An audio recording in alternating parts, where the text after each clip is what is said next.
Buenas tardes y bienvenidos a la introducción al Antiguo Testamento. La semana pasada terminamos comenzando con el libro de Josué y dimos unas pequeñas pinceladas y unos prolegómenos sobre este libro. Al leer el libro enseguida nos damos cuenta de que estamos en una nueva etapa en la que se han producido una serie de cambios. Un cambio muy notable es el cambio de dirigente. Durante 4 décadas Moisés ha estado al frente de Israel, pero ya vimos al final de Deuteronomio que se produce la muerte de Moisés y previamente él antes le había pasado el cargo a Josué. Así que ahí tenemos el primer cambio notable, muy notable, en un sentido, que es el de dirigente. Luego también tenemos un cambio generacional. Hay un cambio de generación. No es lo mismo la gente que salió de Egipto y que transitó por el desierto durante 40 años a la generación que ahora va a entrar en la tierra de Canaán. Los que entran en la tierra de Canaán son los hijos de los anteriores, entonces estamos ante un cambio de generación. Luego estamos también ante un cambio de escenario porque hemos estado durante 40 años en el desierto y todo lo que hemos visto es el cielo azul y la arena amarilla del desierto, o si no es la arena, porque a veces el desierto no es simplemente arena como el del Sáhara, sino es un desierto que puede ser pedregoso y rocoso, pero en cualquier caso es un desierto, no hay nada, vacío, y ahora en cambio estamos en una tierra fértil, en una tierra poblada. Por lo tanto, todo esto son cambios decisivos que se van a producir. Pero a la vez que se producen estos cambios, hay una continuidad. Y esa continuidad radica en el propósito de Dios. Es decir, los hombres pasan porque se mueren y otros tienen que sustituirlos, las circunstancias cambian, las generaciones cambian también, pero el propósito de Dios, el plan que Él se ha prefijado y que Él ha prometido a los patriarcas, eso permanece. Y de hecho hay una palabra que podría resumir esto que estoy diciendo. Abrimos el libro de Josué en el capítulo 1 y versículo 3, dice allí: yo os he entregado, como lo había dicho a Moisés, todo lugar que pisare la planta de vuestro pie. Así que efectivamente no es algo nuevo, no es algo que de pronto surge, sino que es algo que ya Dios había dicho a Moisés, y lo tenemos esa palabra en el capítulo 11 de Deuteronomio, en el versículo 24, todo lugar que pisare la planta de vuestro pie será vuestro, desde el desierto hasta el Líbano, desde el río Éufrates hasta el mar occidental será vuestro territorio. Así que la expresión todo lugar que pisare la planta de vuestro pie, que Dios le dijo esa frase a Moisés, es ahora la frase que Dios le va a decir también a Josué. Es decir, el plan y el propósito es el mismo en ambos casos. Luego también otro detalle que vemos en el que hay una continuidad es que así como Dios hablaba a Moisés y se comunicaba con él, y hay muchos textos muchos versículos que podemos leer. El Señor dijo a Moisés, por ejemplo, en Éxodo 7:14.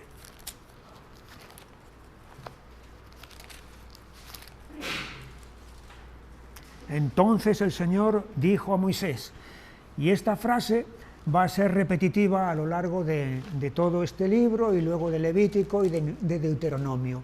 Es decir, Moisés es el interlocutor de Dios, con el que Dios habla, a quien Dios revela, enseña, instruye acerca de lo que Israel tiene que hacer. Bueno, ahora que Moisés ya no está, eso no significa que Dios entonces se queda mudo y ya no habla, sino que de la misma manera que habló a Moisés, va a hablar a Josué. Capítulo 1 de Josué y versículo 1. Aconteció después de la muerte de Moisés, siervo del Señor, que el Señor habló a Josué, hijo de Nun, servidor de Moisés, diciendo, y aquí tenemos entonces cómo comienza este nuevo interlocutor, es decir, Dios se comunica ahora con Josué y va a hablar con él. Por ejemplo, en el capítulo 3 y versículo 7, entonces el Señor dijo a Josué, desde este día comenzaré a engrandecerte delante de los ojos de todo Israel. En 4:15, luego el Señor habló a Josué diciendo, y así podríamos seguir a lo largo de todo este libro, viendo que es ahora Josué el interlocutor. Pero hay una continuidad, en el sentido de que Dios sigue hablando. Antes era a uno y ahora es al otro. Hay una continuidad también en el sentido de los acontecimientos sobrenaturales que van a ocurrir. En la anterior etapa hubo acontecimientos sobrenaturales, sí, muchos. Ya cuando estaban en Egipto, allí con todas las plagas, Israel fue testigo de toda la intervención poderosa de Dios para sacarlos. Pero luego también, una vez entrados en el desierto, ellos van a ser testigos también, por ejemplo, para su sustento, por ejemplo, para el agua y también para el alimento, que va a ser mediante el maná. Así que esa intervención sobrenatural de Dios va a estar bajo la dirección de Moisés. Pero cuando empieza esta etapa, bajo la dirección de Josué, esos acontecimientos sobrenaturales también se van a efectuar. Por ejemplo, el paso del Mar Rojo. El río Jordán. El río Jordán va a ocurrir algo muy similar a lo que ocurrió en el Mar Rojo. El pueblo no pasa por sus propios recursos, sino que pasa porque Dios hace que las aguas se paren y entonces deja que el curso se seque y es por ahí por donde ellos van a pasar. Otro acontecimiento sobrenatural lo tenemos en la conquista de Jericó. Los muros de Jericó caen de manera milagrosa, luego los veremos, pero es al toque de los cuernos de carnero que los 7 sacerdotes que llevan el arca empiezan a tocar y el pueblo empieza a gritar, que se produce el derrumbe de los muros. Es evidente que el cuerno de carnero no tiene la suficiente potencia, ni los gritos del pueblo tienen la suficiente potencia para hacer estremecer los muros de la ciudad. Es evidentemente una intervención poderosa y milagrosa de Dios para que la ciudad caiga en manos de los israelitas. Y luego está también, posteriormente a la caída de Jericó, la toma de algunas otras ciudades en las que una, por ejemplo, Dios hace caer un granizo muy pesado sobre los cananeos, y en otra también el sol y la luna se paran en su lugar a la orden de Josué para que dé tiempo a Israel a terminar la batalla, es decir, para que no anochezca y entonces el enemigo pueda escapar. Entonces, esa línea de acontecimientos sobrenaturales que vemos en la etapa de Moisés es algo que también vamos a ver en la etapa de Josué. No siempre en el Antiguo Testamento es así. Por ejemplo, podemos recorrer muchos capítulos de otros libros sin que se produzca eso, porque hay determinados momentos en la historia del pueblo de Dios, donde, por así decirlo, Dios manifiesta su poder de una manera especial.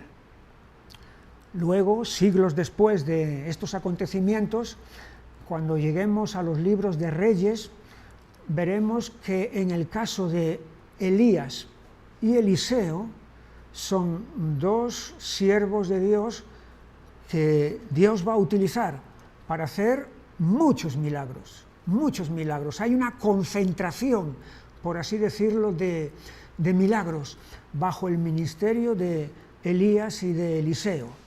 Y sin embargo, luego pasa el tiempo y no se aprecia, no se ve todo eso, salvo momentos puntuales, por ejemplo, cuando Jerusalén está rodeada por el ejército asirio y todo induce a creer que es presa fácil, que va a caer, y sin embargo, en una noche, el ángel del Señor mató a 180.000 soldados asirios y tuvieron que levantar el sitio y marcharse, y Jerusalén fue liberada milagrosamente.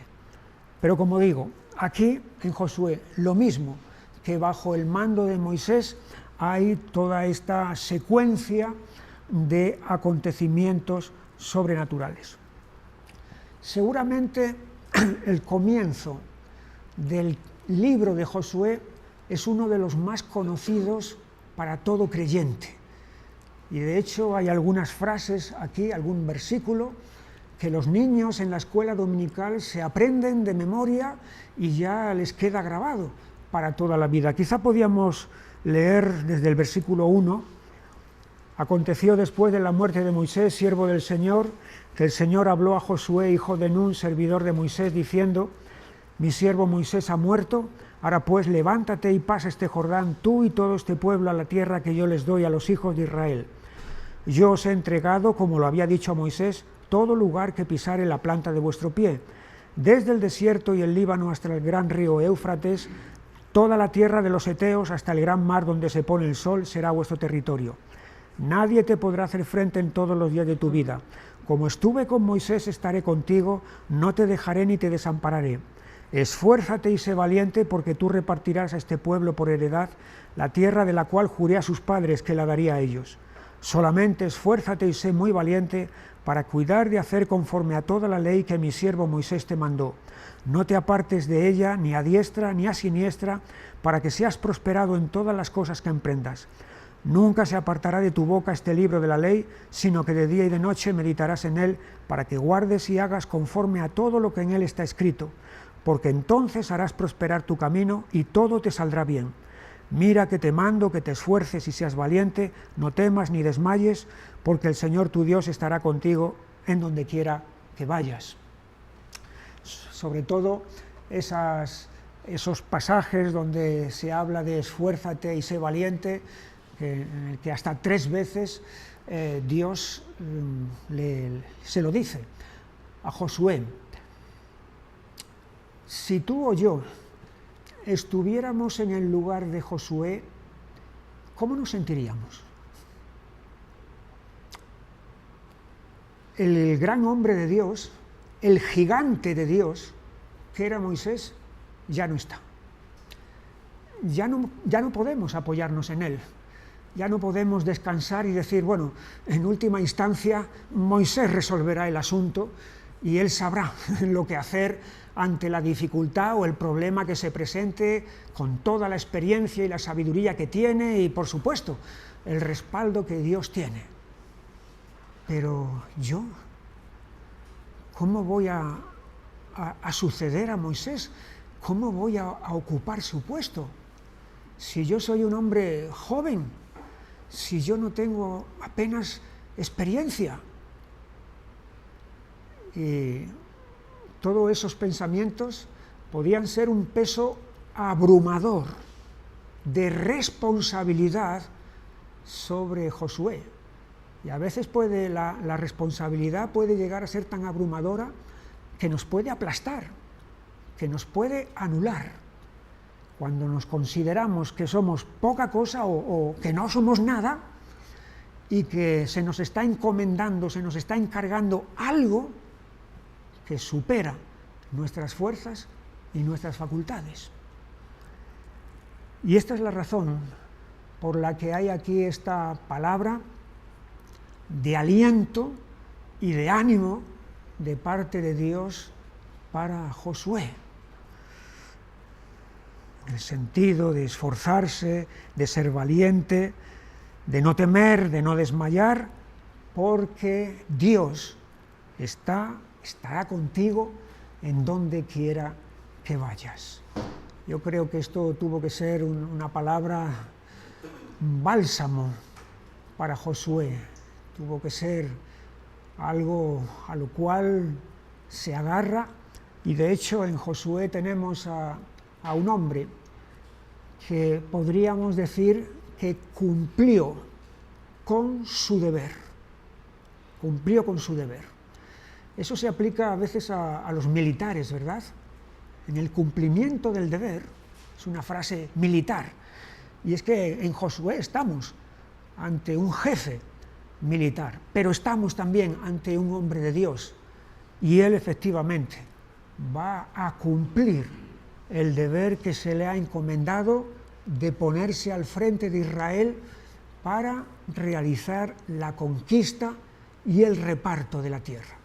Ya dijimos la semana pasada que el libro se puede dividir muy fácilmente en dos partes, que son eso: conquista, o sea, guerra, y reparto, distribución, o sea, tierra. Y luego están los dos últimos capítulos donde tenemos la despedida de Josué y la muerte de Josué. Pero todo lo demás se puede resumir en esas dos ideas de conquista y de reparto. Así que Dios le está dando aquí las claves a Josué para acometer esta etapa que ahora él solo, al frente de todo Israel, va a realizar. En el capítulo 2 tenemos el envío de espías a Jericó. Es interesante esto de los espías, ¿no? Moisés envió espías a la tierra de Canaán y ahora Josué envía espías también para que se adentren en la ciudad de Jericó y vean cómo están las cosas allí. Esto del espionaje, ahora mismo para el Estado de Israel,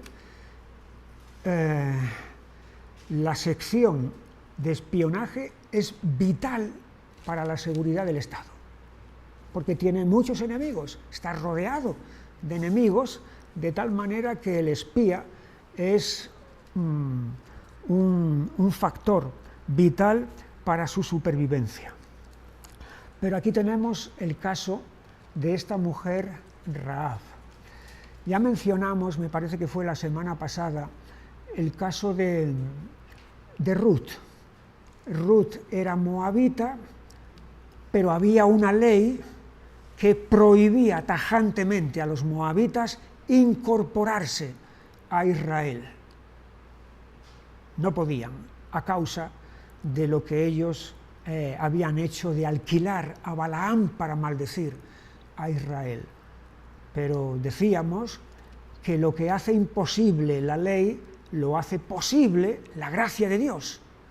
Y la gracia de Dios la vemos ahí en Ruth, un instrumento providencial que Dios va a emplear para sacar a una familia desestructurada y en trance de desaparición, hacer de ella una familia que va a ser la antecesora del rey David y también de Jesús mismo. Y aquí tenemos el caso de Rahab. Rahab es la persona que por sus obras y por su pertenencia está destinada a perecer con Jericó. Ella es de Jericó, ella es cananea, por lo tanto la sentencia de muerte está sobre su cabeza. Pero no solamente eso, no solamente es cananea, sino que además es ramera. Es decir, no solamente es por el pueblo al cual pertenece, sino por sus mismas obras, que esta mujer evidentemente está condenada a la perdición. Y sin embargo, contra todo pronóstico, esta mujer va a ser salvada.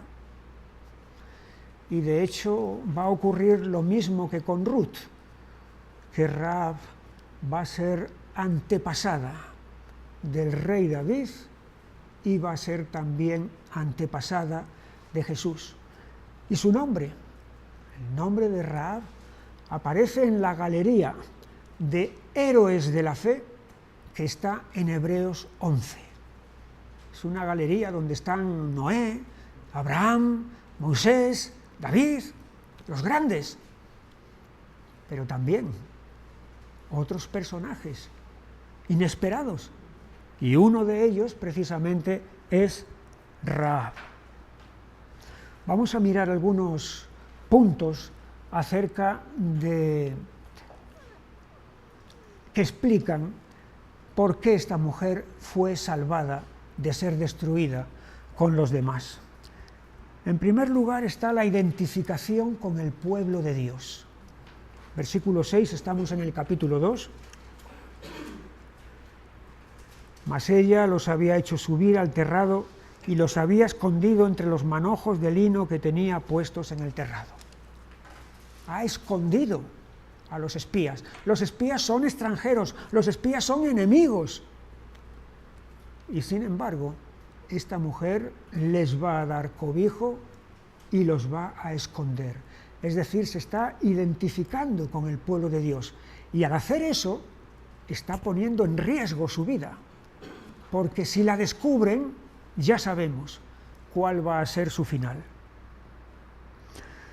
Es una mujer que tiene conciencia del juicio inminente que llega. Versículo 9. Sé que el Señor os ha dado esta tierra, porque el temor de vosotros ha caído sobre nosotros y todos los moradores del país ya han desmayado por causa de vosotros. El juicio cae y esto viene de parte de Dios. Tiene conciencia, tiene conocimiento de eso. No tiene esperanza ni se apoya en que a lo mejor Jericó se defiende muy bien y rechaza el ataque. Estamos perdidos, estoy perdida. Otro detalle que llama la atención, lo tenemos en el versículo 10, es el conocimiento de los hechos históricos que Dios ha efectuado. Porque hemos oído que el Señor hizo secar las aguas del Mar Rojo delante de vosotros cuando salisteis de Egipto, y lo que habéis hecho a los dos reyes de los amorreos que estaban al otro lado del Jordán, a Sehón y a Og, a los cuales habéis destruido. Conoce, sabe lo que Dios ha efectuado. Y no solamente eso, sino que sorprendentemente esta mujer tiene un discernimiento del Dios vivo y verdadero, del Dios de Israel. Es sorprendente. Fíjate lo que dice el versículo 11. Oyendo esto ha desmayado nuestro corazón, ni ha quedado más aliento en hombre alguno por causa de vosotros. Porque el Señor vuestro Dios es Dios arriba en los cielos y abajo en la tierra. Eso es un conocimiento verdadero de Dios. Se supone que un pagano, que una pagana, no piensa así. El paganismo enseña que hay una multiplicidad de dioses, que cada uno tiene su competencia.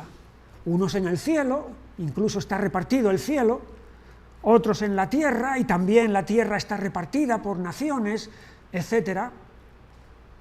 Pero esta mujer está reconociendo la soberanía absoluta de Dios sobre cielos y tierra.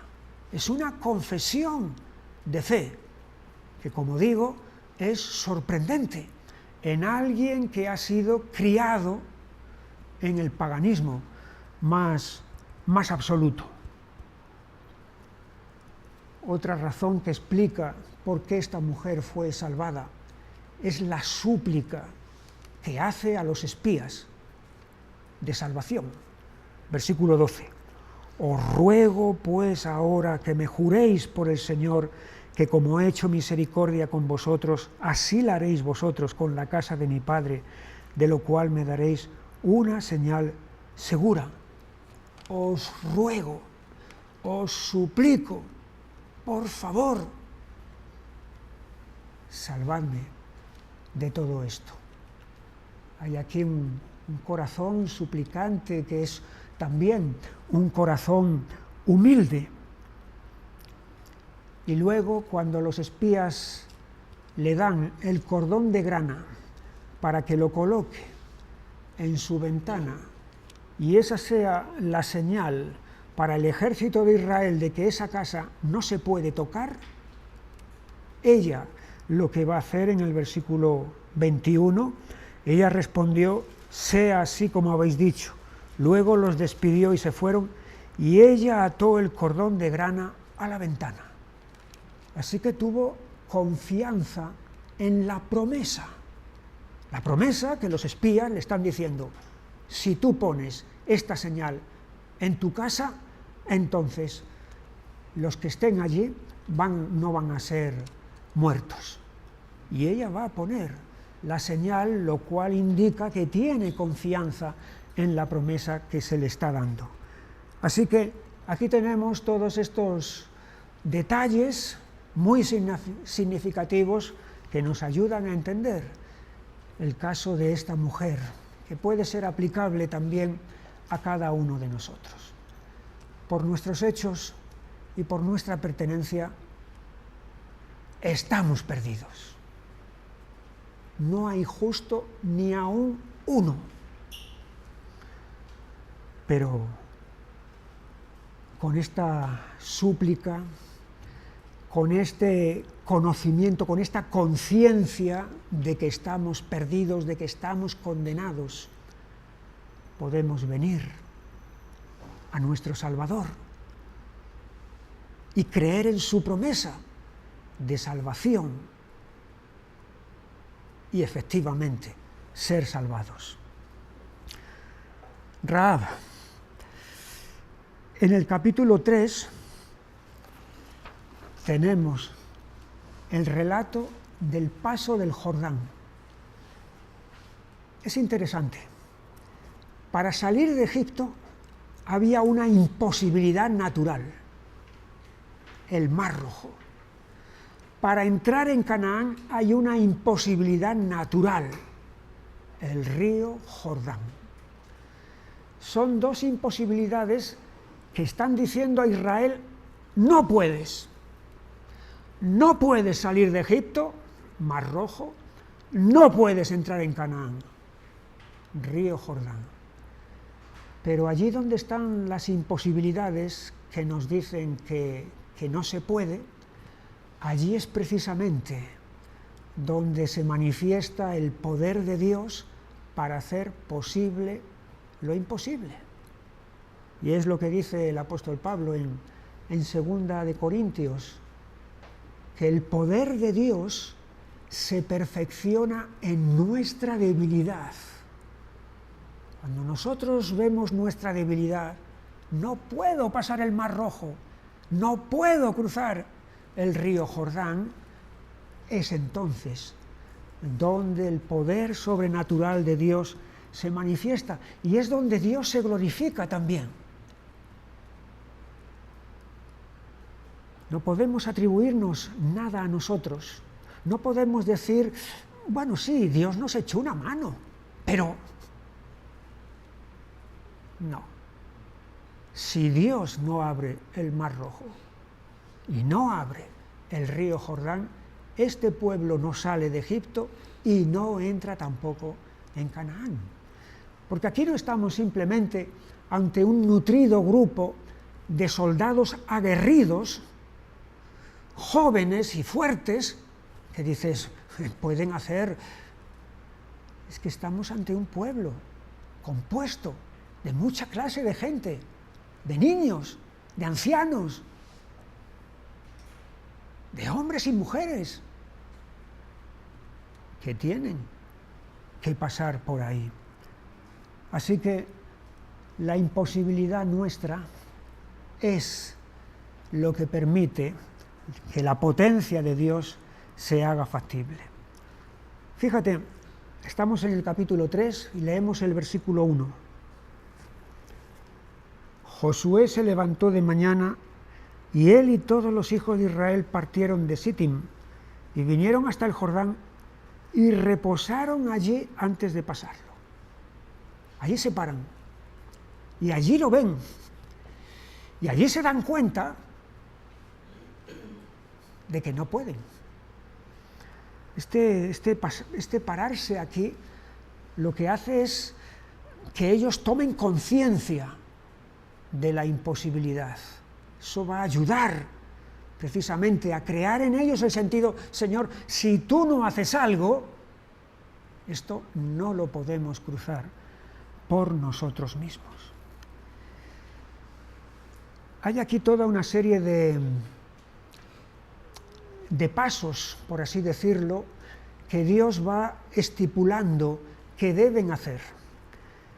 En el versículo 3, y mandaron al pueblo diciendo, cuando veáis el arca del pacto del Señor vuestro Dios y los levitas sacerdotes que la llevan, vosotros saldréis de vuestro lugar y marcharéis en pos de ella, a fin de que sepáis el camino por donde habéis de ir, por cuanto vosotros no habéis pasado antes de ahora por este camino, pero entre vosotros y ella hay a distancia como de 2000 codos, no os acercaréis a ella.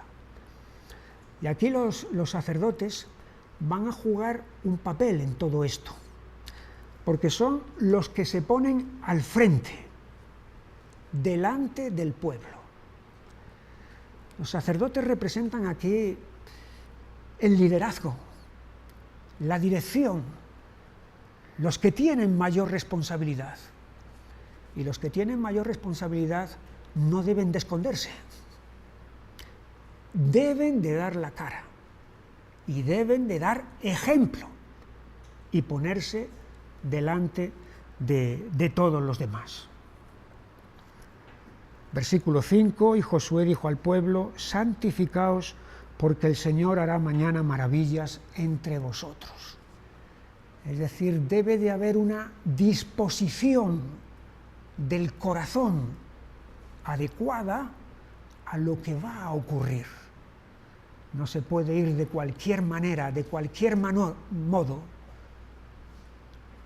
Hay que ir listos y preparados para el gran acontecimiento que va a pasar. Tenemos también otro detalle en el versículo 11. He aquí el arca del pacto del Señor de toda la tierra pasará delante de vosotros en medio del Jordán. Tomad pues ahora 12 hombres de las tribus de Israel, uno de cada tribu. Y cuando las plantas de los pies de los sacerdotes que llevan el arca de Jehová, Señor de toda la tierra, se asienten en las aguas del Jordán, las aguas del Jordán se dividirán, porque las aguas que vienen de arriba se detendrán en un montón. Y aquí tenemos la obediencia de los sacerdotes de hacer lo que se le está diciendo en esta instrucción, que es no solamente que deben ir delante del pueblo, sino que deben de llegar hasta la orilla del Jordán y mojar sus pies allí, porque al mojar los pies es cuando el Jordán se va a abrir. Hay una confianza en la promesa que se está dando. Porque uno puede decir, bueno, pisamos el agua y ¿qué? ¿Qué estamos haciendo con eso? Pero en eso precisamente radica el asunto, en que cuando ellos pisen el agua se va a parar y se va a detener. Es obediencia y fe en la promesa. Y cuando efectivamente el río Jordán corta el agua desde kilómetros antes, versículo 15, cuando los que llevaban el arca entraron en el Jordán y los pies de los sacerdotes que llevaban el arca fueron mojados a la orilla del agua, porque el Jordán suele desbordarse por todas sus orillas todo el tiempo de la siega. Y es precisamente ahora, cuando ellos van a cruzar. Es decir, cuando el Jordán está crecido, o sea, cuando es más difícil pasarlo. Las aguas que venían de arriba se detuvieron como en un montón bien lejos de la ciudad de Adam, que está al lado de Saretán, y las que descendían al mar del Arabá, al mar salado, se acabaron y fueron divididas, y el pueblo pasó en dirección de Jericó. Mas los sacerdotes que llevaban el arca del pacto del Señor estuvieron en seco, firmes en medio del Jordán, hasta que todo el pueblo hubo acabado de pasar el Jordán, y todo Israel pasó en seco. Y aquí vemos la responsabilidad que tienen estos dirigentes de que hasta que no están seguros de que hasta el último israelita ha pasado y está seguro, ellos no van a pasar tan bien. Esto es una señal, un indicio del sentido de responsabilidad de ellos. Se sienten responsables de su pueblo. El pueblo tiene que pasar. Ya pasaremos nosotros, ya pasaremos los últimos y pasaremos, pero primero son todos los demás. Y una vez que este acontecimiento milagroso y sobrenatural se ha producido, en el capítulo 4 se va a realizar un hecho que podemos decir pedagógico, o sea, de enseñanza para las generaciones posteriores.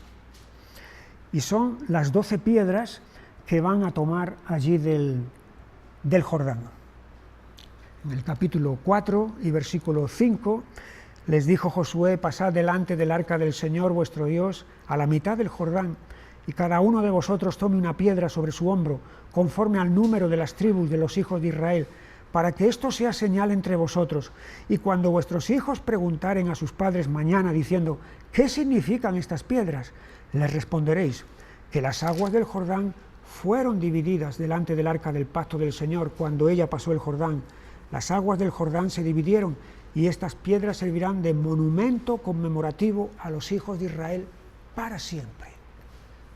Así que es un acto pedagógico, ilustrativo, de lección visible, tangible, para que las generaciones posteriores sepan qué es lo que ocurrió allí.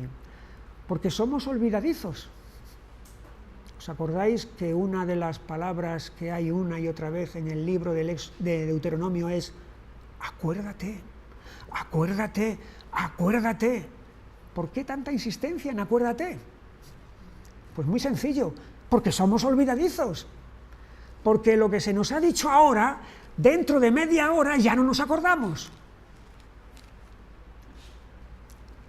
Pedro estuvo delante de Jesús y delante de los demás allí diciendo palabras grandilocuentes. Si es necesario ir a la cárcel y a la muerte contigo, voy. Eso lo dijo en un momento dado. 3 horas después se había olvidado de todas esas palabras y estaba negando a Jesús.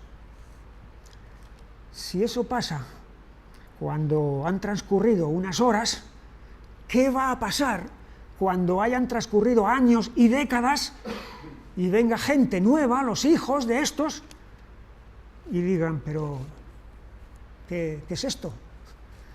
Y los padres les tengan que decir: mira, hijo, estas piedras están aquí puestas no por casualidad, están puestas porque Dios nos abrió, y si estamos en Canaán, nos abrió el río Jordán, y si estamos en Canaán, no es por la casualidad, ni es por nuestra fuerza, es porque Él intervino de esta manera. Los símbolos visibles a veces son un método pedagógico que Dios utiliza para enseñarnos, para recordarnos cosas.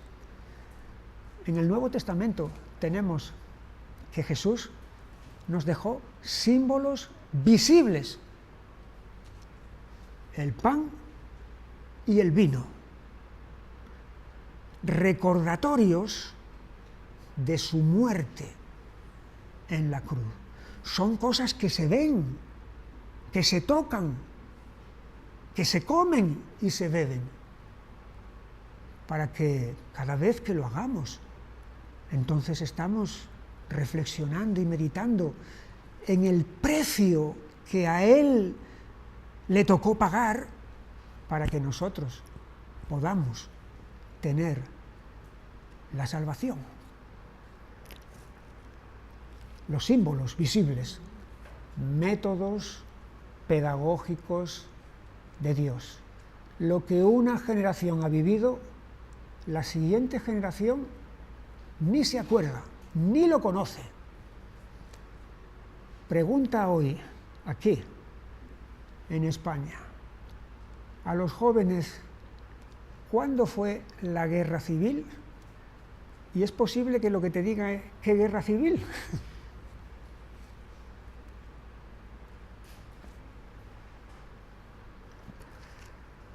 Pasamos al siguiente capítulo, capítulo 5, y es Gilgal. Una vez que han atravesado el río Jordán, la parada, el primer asentamiento o campamento donde se quedan está en Gilgal. Allí tenemos, espérate, a ver si lo veo. Siempre me hago un lío para encontrar los mapas. Sí, aquí en la página 53 tenemos el mapa de las campañas de Israel, las que están registradas en este libro de Josué. Hay una campaña meridional abajo al sur y hay una campaña septentrional al norte. Pero veis, encima del Mar Muerto o Mar Salado, tenemos en la margen izquierda del río Jordán Gilgal. Está entre interrogación porque puede ser un poquito antes o un poquito después, moviéndose, que está. Pero desde luego está antes de Jericó. Y por cierto, aquí hay un fallo que yo he arreglado. Es otra vez la historia de los mapas, que vas, lo arreglas, te crees. Yo lo tengo en mi ordenador y digo, ya está. Y luego resulta que se me ha olvidado plasmarlo en... hay un punto ahí al lado de Gilgal, un punto negro, ¿lo veis? Sin nombre. Bueno, ese punto negro al lado de Gilgal es Jericó. Es muy importante. Si tenéis ahora un lápiz ahí, Jericó. Eso es Jericó. Pero bueno, a lo que íbamos. El primer asentamiento o campamento, nada más cruzar el Jordán, entonces es Gilgal.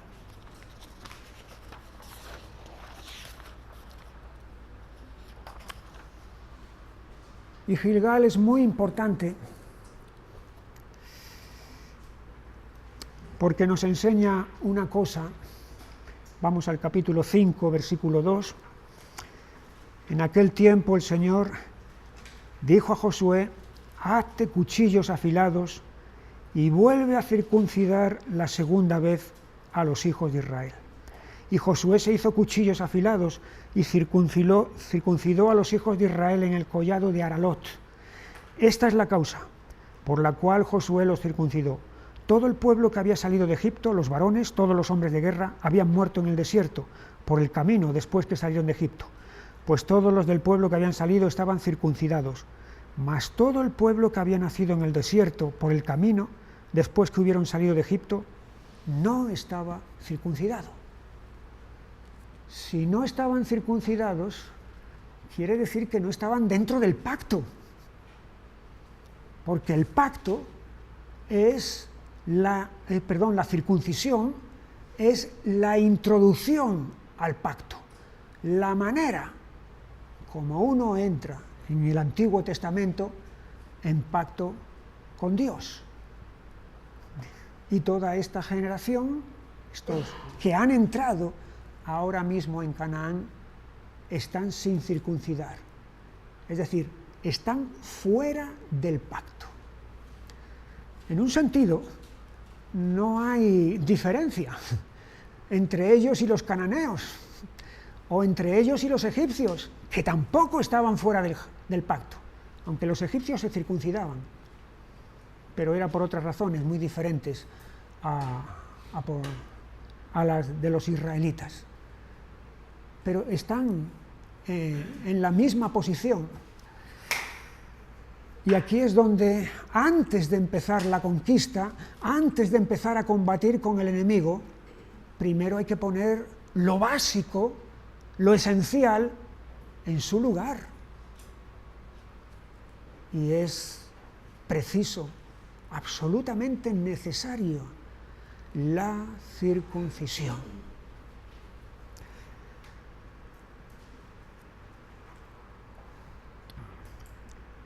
Versículo 9, el Señor dijo a Josué: hoy he quitado de vosotros el oprobio de Egipto, por lo cual el nombre de aquel lugar fue llamado Gilgal hasta hoy.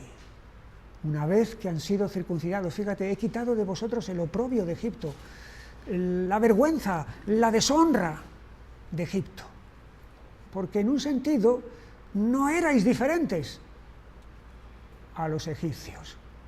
La circuncisión ha removido, ha quitado todo ese oprobio y toda esa vergüenza. Aquí hay una lección muy importante. No basta ser hijo de creyentes delante de Dios. No basta decir, no, si mis padres son dos cristianos comprometidos a tope. ¿Y tú? No basta decir, no, si mi abuelo fue pastor de una iglesia. No. Tú no te puedes apoyar en lo que tus padres son o han hecho, o en lo que tu abuelo hizo o dejó de hacer. Tú tienes que tener tu experiencia personal con Dios. Tú tienes que tener tu fe individual, personal, con Dios. No basta simplemente echar mano de vínculos familiares o nacionales o del tipo que sea. No, si yo toda la vida me he criado en una iglesia, desde que iba a la escuela dominical y me sé versículos de memoria y todo. Sí, pero tú tienes tu experiencia personal, tú has conocido, tú te has convertido, tú has puesto tu fe en Jesucristo, porque si no, todo eso, sí, son ventajas, vamos a decir, que has tenido, pero si no tienes esa experiencia personal, entonces puede ser incluso que todas esas ventajas un día se te pidan cuentas, porque tuviste algo a tu favor que otros no han tenido. Gilgal nos enseña la gran lección de que no es suficiente con ser hijo o hija de creyentes. Tienes que tener tu propia experiencia. Y además, porque antes de poseer la promesa, o sea, la tierra, tienes que haber entrado en pacto. ¿Cómo vas a heredar si tú mismo no tienes derecho de herencia? Porque no formas parte del pueblo de Dios. Es interesante también, seguimos leyendo en el versículo 10, y los hijos de Israel acamparon en Gilgal y celebraron la Pascua a los 14 días del mes por la tarde en los llanos de Jericó. Era preceptivo que para celebrar la Pascua había que haber sido circuncidado previamente. Y es muy importante aquí la celebración de la Pascua, porque la Pascua es el medio que Dios empleó para sacarlos de Egipto. Y celebrar la Pascua aquí, ahora, ya, en la tierra de Canaán, significa: no estamos aquí por suerte o por casualidad o por nuestros medios, estamos aquí porque en aquella primera Pascua Dios nos libró de la muerte, a diferencia de los primogénitos de los egipcios, y nos ha traído durante todo este camino hasta llegar aquí. Esa celebración de la Pascua es el recordatorio de dónde estábamos, de dónde procedemos, de la esclavitud. Señor, y estamos en la libertad, y no solamente en la libertad, sino que estamos en la tierra. Y del mismo modo que tú nos sacaste de allí, mediante aquella Pascua, tú, Señor, también vas a terminar la buena obra que has empezado. Es decir, esta celebración de la Pascua no solamente mira al pasado, claro que sí, de dónde venimos, pero mira también al futuro, lo que tenemos por delante, lo que Dios ha preparado para nosotros. 11. Al otro día de la Pascua comieron del fruto de la tierra, los panes sin levadura, y en el mismo día espigas nuevas tostadas. Y el maná cesó el día siguiente, desde que comenzaron a comer del fruto de la tierra, y los hijos de Israel nunca más tuvieron maná, sino que comieron de los frutos de la tierra de Canaán aquel año. El maná representa la etapa del desierto. El maná representa lo transitorio, la provisión de Dios durante un poco de tiempo. Pero el fruto de la tierra representa lo que Dios les da de forma definitiva. Gilgal, cuántas lecciones preciosas tiene este pasaje. Y luego, a continuación, inmediatamente, y me parece que no terminamos hoy el libro de Josué, viendo por dónde vamos y viendo la hora que es, pero bueno, no pasa nada. Luego en septiembre volvemos a retomar y terminamos, pero va a ser imposible, pero prefiero ir parándome en las cosas que considero que son muy importantes. Después de este suceso aquí de la circuncisión en Gilgal, tenemos el personaje del varón con la espada desenvainada, en el versículo 13. Estando Josué cerca de Jericó, alzó sus ojos y vio un varón que estaba delante de él, el cual tenía una espada desenvainada en su mano, y Josué, yendo hacia él, le dijo: ¿Eres de los nuestros o de nuestros enemigos? Él respondió: no, mas como príncipe del ejército del Señor he venido ahora. Entonces Josué, postrándose sobre su rostro en tierra, le adoró y le dijo: ¿qué dice mi señor a su siervo? Y el príncipe del ejército del Señor respondió a Josué: quita el calzado de tus pies, porque el lugar donde estás es santo. Y Josué así lo hizo. Este pasaje nos recuerda a otro pasaje, por una frase que aparece aquí: quita el calzado de tus pies, porque el lugar donde estás es santo. Y el pasaje que nos recuerda es Éxodo 3, cuando Dios se aparece a Moisés en la zarza ardiente, y cuando Moisés se va a acercar, entonces Dios le dice que se quite el calzado de sus pies, porque el lugar donde está es santo. Así que el mismo que se muestra se manifiesta a Moisés es el mismo que aquí se está manifestando a Josué, solamente que de manera diferente.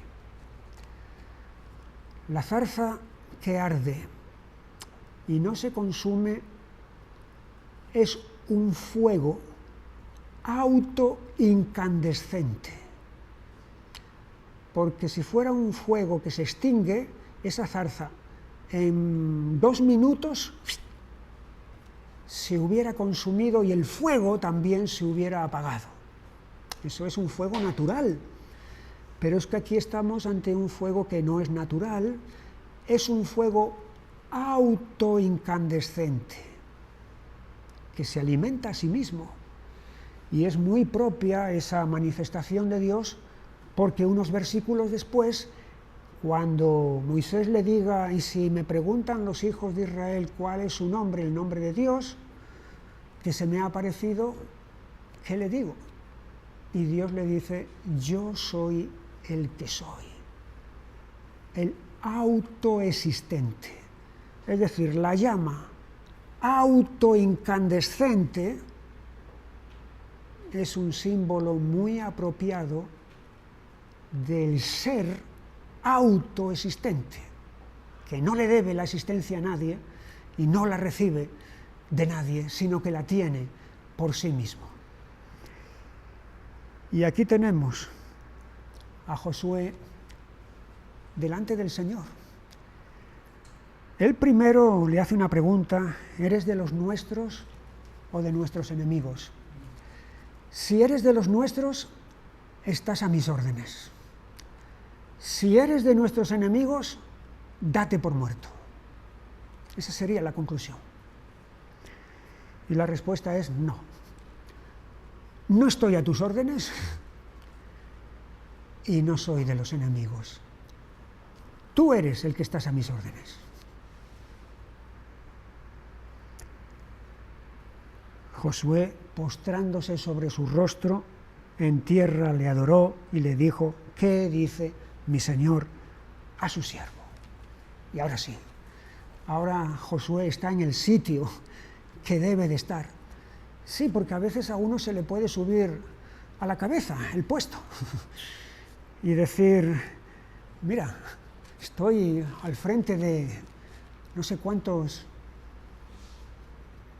personas, un montón de gente, y soy el principal, el protagonista. Pero ¿qué es decir? El protagonista soy yo y tú estás bajo mis órdenes. Es muy apropiado esta manifestación de Dios en esta forma, con una espada desenvainada en vista de lo que ahora aguarda, que es una serie de guerras y de conquistas de territorios que se resisten a ser conquistados. Y aquí vemos que hay una faceta guerrera en Dios, una faceta guerrera en Dios. Ahora hay cristianos que no les gusta considerar esto de la faceta guerrera en Dios, y no les gustan muchas otras cosas considerarlas. Prefieren pensar de otra manera más, no sé, más amable o más simpática o más agradable, o que esté más en consonancia con los tiempos que vivimos. Pero da igual. De hecho, hay iglesias que en sus himnarios han quitado todos los himnos en los cuales se habla del pueblo de Dios peleando y batallando bajo las órdenes de Dios, los han quitado como inapropiados. Pero hay una faceta guerrera en Dios. De hecho, en Éxodo 15,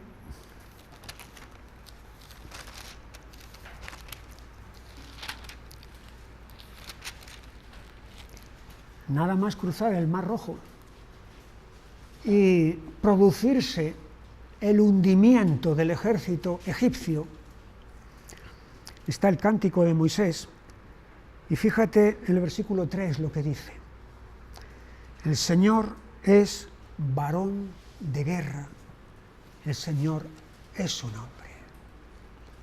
El Señor es varón de guerra.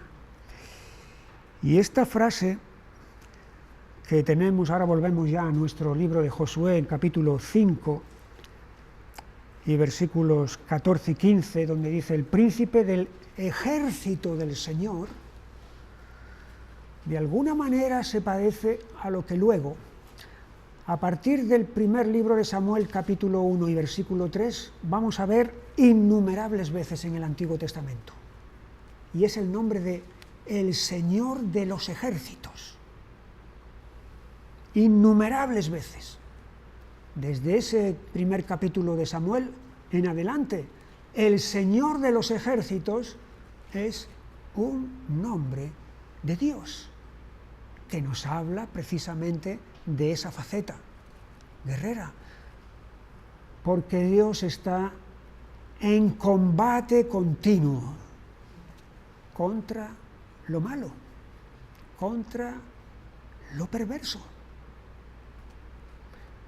No hace acuerdos, no hace componendas, no hace pactos con lo malo, sino que está permanentemente en guerra contra lo malo. Y esto no solamente en el Antiguo Testamento, porque podemos decir, bueno, pero es que el Antiguo Testamento, claro, pero es que el Nuevo Testamento es igual.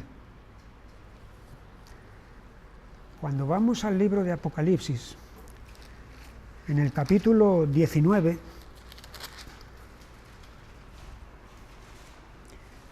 y versículo 11, entonces vi el cielo abierto, y aquí un caballo blanco, y el que lo montaba se llamaba Fiel y Verdadero, y con justicia juzga y pelea. Sus ojos eran como llama de fuego, y había en su cabeza muchas diademas, y tenía un nombre escrito que ninguno conocía sino él mismo. Estaba vestido de una ropa teñida en sangre,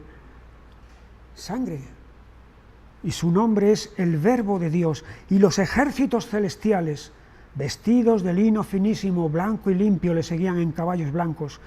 De su boca sale una espada aguda, para herir con ella las naciones, y él las regirá con vara de hierro, y él pisa el lagar del vino del furor y de la ira del Dios Todopoderoso. Y es Jesús.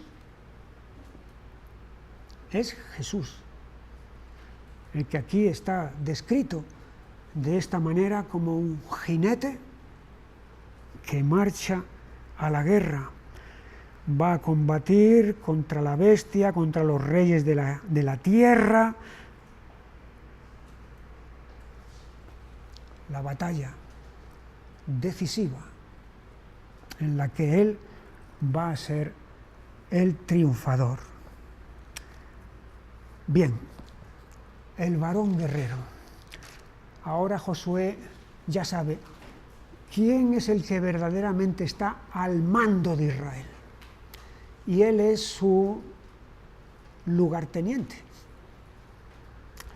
Y entramos entonces en el capítulo 6,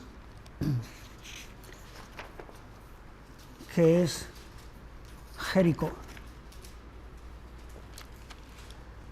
Jericó es la ciudad, la primera ciudad que ellos se encuentran, y esta ciudad representa la resistencia al propósito de Dios. Es decir, no, vosotros no pasáis, aquí no entráis. Es la resistencia al propósito de Dios, y por eso ha de caer. 6:1, ahora Jericó estaba cerrada, bien cerrada, a causa de los hijos de Israel. Nadie entraba ni salía. Cerrada, bien cerrada. Las ciudades estaban amuralladas, especialmente aquellas que eran fronterizas.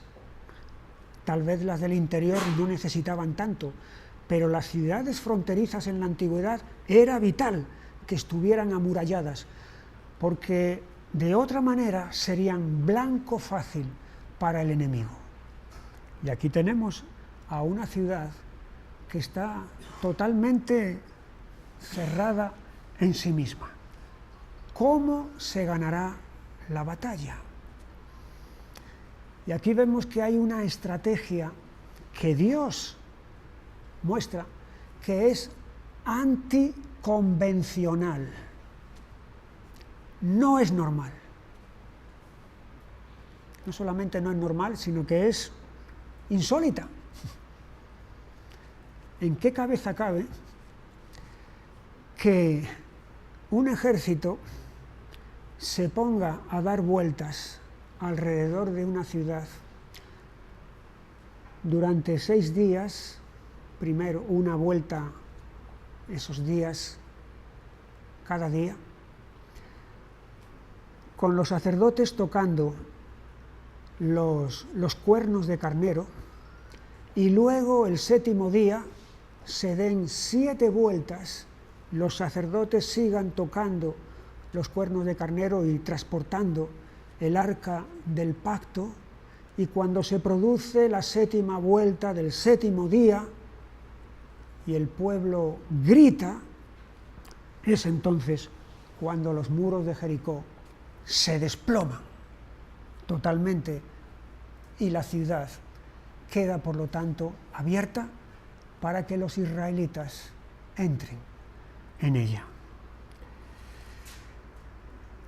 Versículo 3, rodearéis pues la ciudad, todos los hombres de guerra, yendo alrededor de la ciudad una vez, y esto haréis durante 6 días. Y 7 sacerdotes llevarán 7 bocinas de cuernos de carnero delante del arca, y al 7º día daréis 7 vueltas a la ciudad, y los sacerdotes tocarán las bocinas. Este sonido de las bocinas, este toque de los cuernos de carnero, es el anuncio del juicio inminente que llega sobre Jericó. Tal vez la gente de Jericó desde las murallas estaban mirando, y no sé si a lo mejor hasta se estaban riendo de ver aquel espectáculo y demás. Ellos creen que los toques de carnero son, no sé, no saben que ese sonido anuncia el juicio. Es interesante que en el libro de Apocalipsis hay 7 ángeles que tocan 7 trompetas. Y el toque de esas trompetas no es para dar un concierto, para entretener a la gente. Al toque de esas trompetas se van a producir juicios terribles sobre esta tierra. Aquí vemos este sonido anunciando también que el fin de Jericó está inminente. En 6:20, entonces el pueblo gritó y los sacerdotes tocaron las bocinas, y aconteció que cuando el pueblo hubo oído el sonido de la bocina, gritó con gran vocerío, y el muro se derrumbó. El pueblo subió luego a la ciudad, y cada uno derecho hacia adelante, y la tomaron.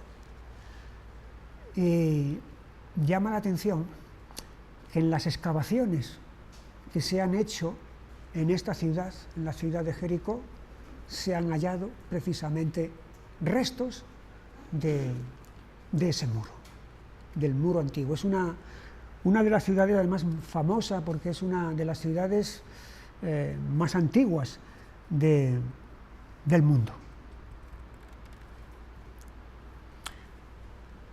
¿Se salvó Rahab?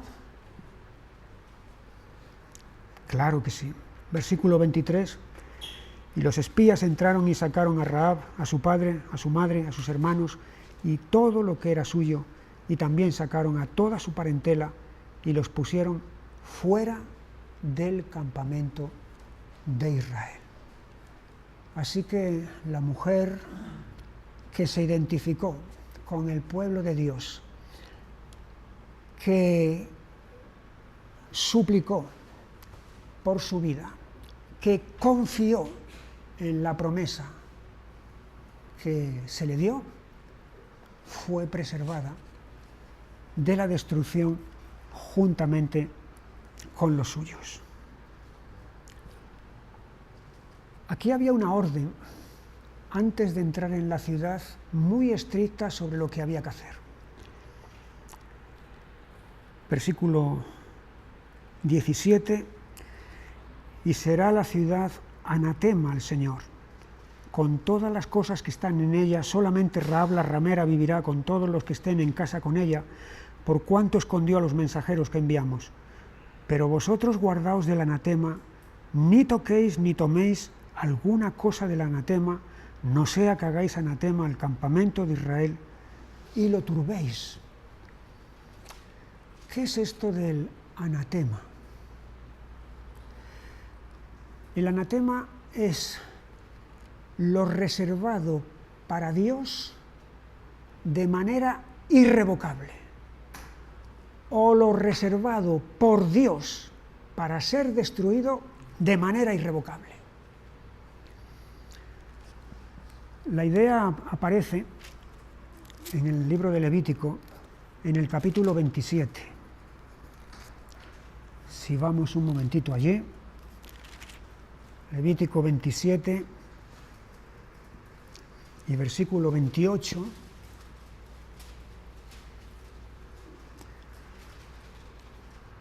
Pero no se venderá ni se rescatará ninguna cosa consagrada.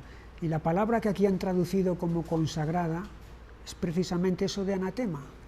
Es decir, algo reservado irrevocablemente. No se venderá ni se rescatará. Mira, es que lo he dedicado, pero me arrepiento. No tenía que haberlo hecho. No.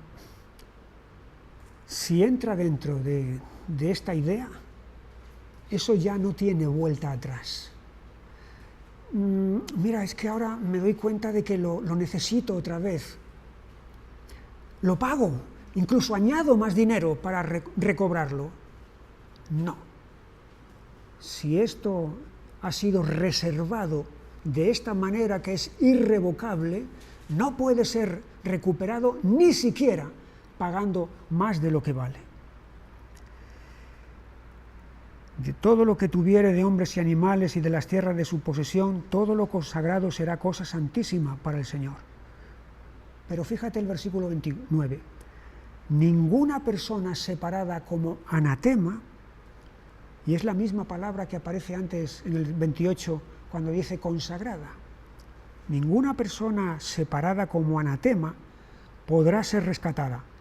Indefectiblemente, inevitablemente, necesariamente, ha de ser muerta. Porque es algo que Dios ha reservado de manera irrevocable para destrucción.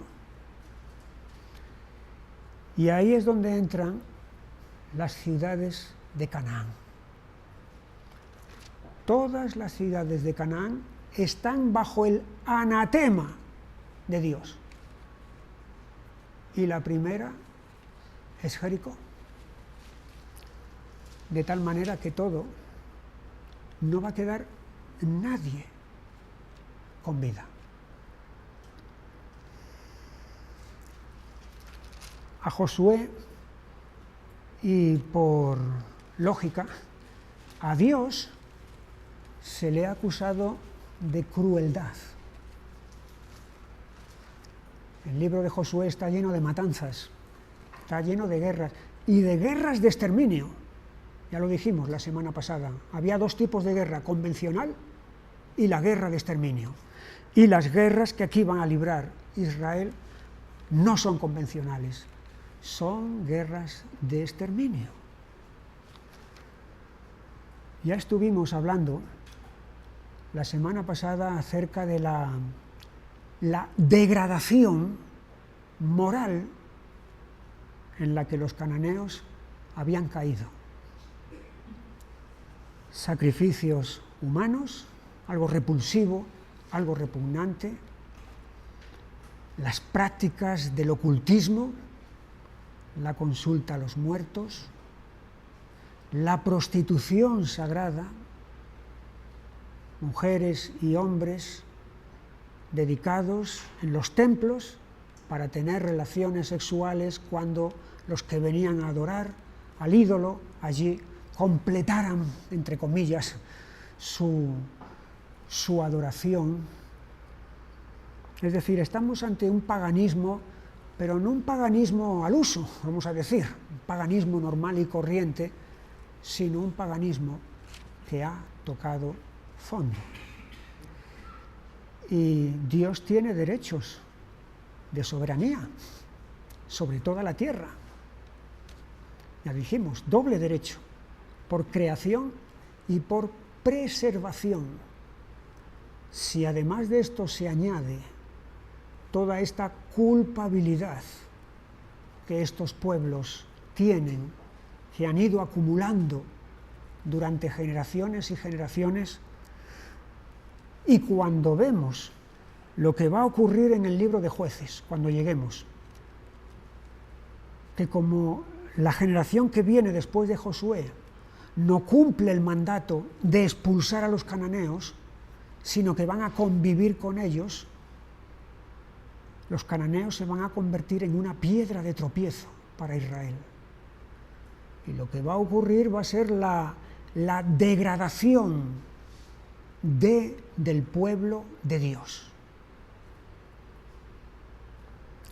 Así que todas estas razones explican el caso que aquí se está poniendo, entonces, de la necesidad de que se acometa esta clase de conquista, y es mediante el anatema. Terminamos con el capítulo 7,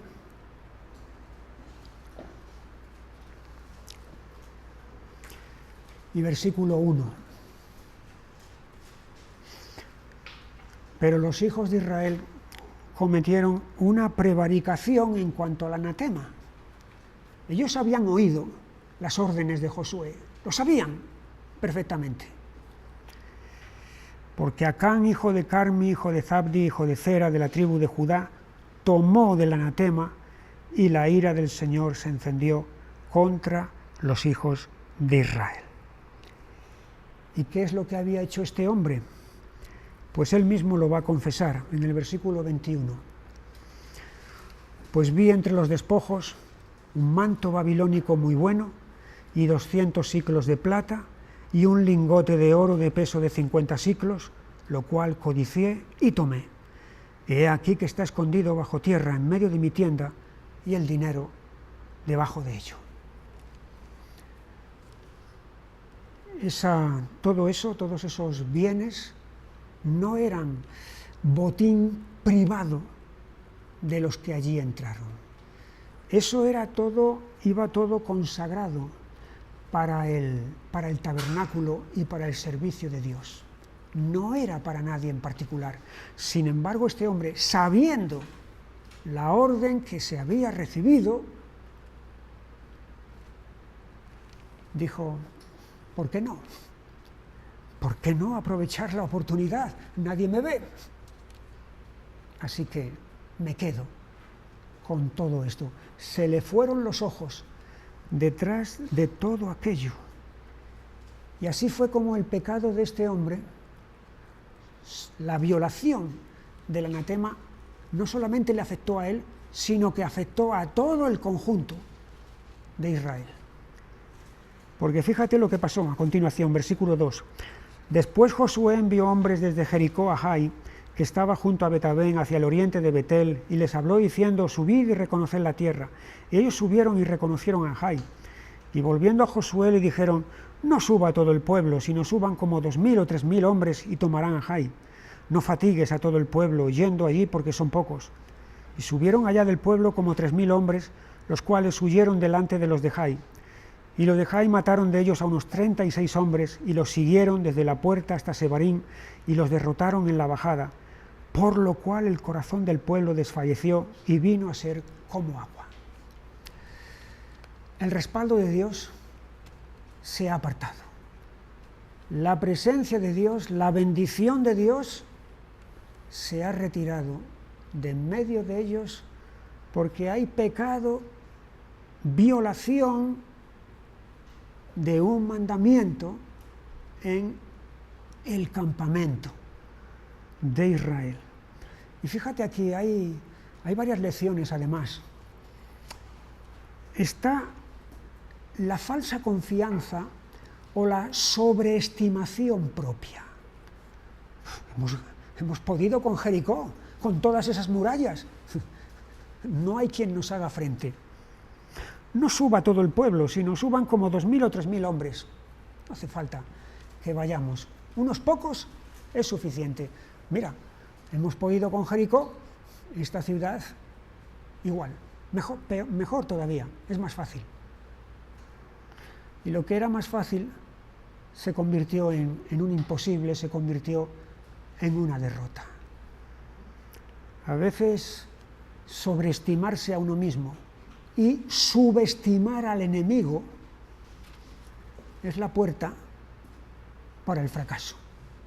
Cuidado con empezar a confiar en nosotros mismos, en nuestras propias fuerzas, en un momento dado, que nos sentimos eufóricos y pletóricos, y decimos, no, pero si esto es fácil. Porque ahí puede haber un engaño, que nos estemos engañando a nosotros mismos, al creernos más de lo que somos y al enemigo menos de lo que es. Y esto es lo que le ocurrió a ellos. Una euforia engañosa. Y ahí es donde viene, cuando se produce el fracaso, vaya, hemos entrado, sí, una victoria, pero ya tenemos la primera derrota, entonces, ¿qué va a pasar? Versículo 6, entonces Josué rompió sus vestidos y se postró en tierra, sobre su rostro, delante del arca del Señor hasta caer la tarde, él y los ancianos de Israel, y echaron polvo sobre sus cabezas. Y Josué dijo, Señor Jehová, ¿por qué hiciste pasar a este pueblo el Jordán para entregarnos en manos de los amorreos, para que nos destruyan? Ojalá nos hubiésemos quedado al otro lado del Jordán. ¿Qué palabras son estas? ¿No suenan de nada? Son las mismas palabras que la generación anterior estaba una y otra vez diciendo en el desierto. ¿Para qué nos has traído aquí? ¿Para entregarnos en manos para que muramos en este desierto? Y aquí es para que muramos aquí, en la tierra de Canaán. Ojalá nos hubiéramos quedado al otro lado del Jordán. Es mirar hacia atrás en vez de mirar hacia adelante. Y fíjate, aquí es Josué el que está hablando de esta manera. Está bordeando el pecado, está bordeando la incredulidad, está muy cerca o prácticamente hablando lo mismo que hablaron los de antes.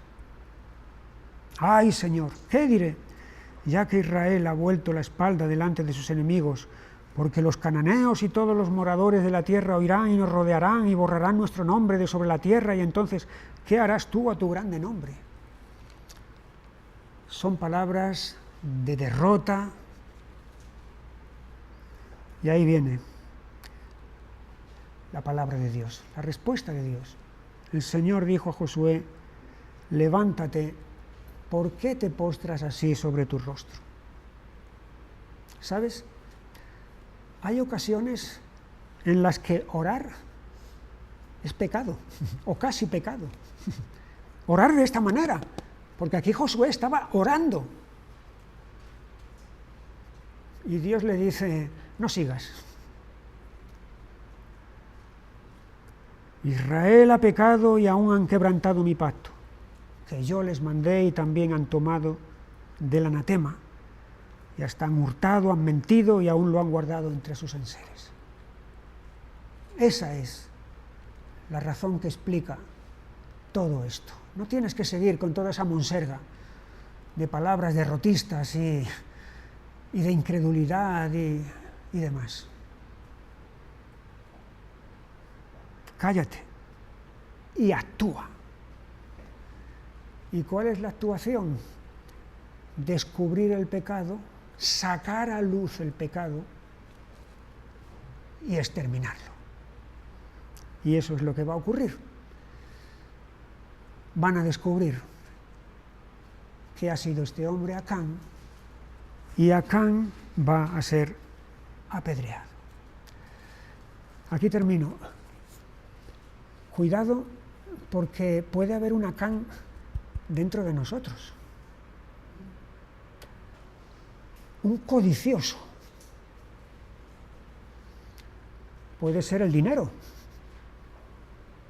El dinero es una fuerza. El amor al dinero, dijo el apóstol Pablo. Puede ser el dinero, la codicia por el dinero. Pero puede ser también la codicia sexual desordenada.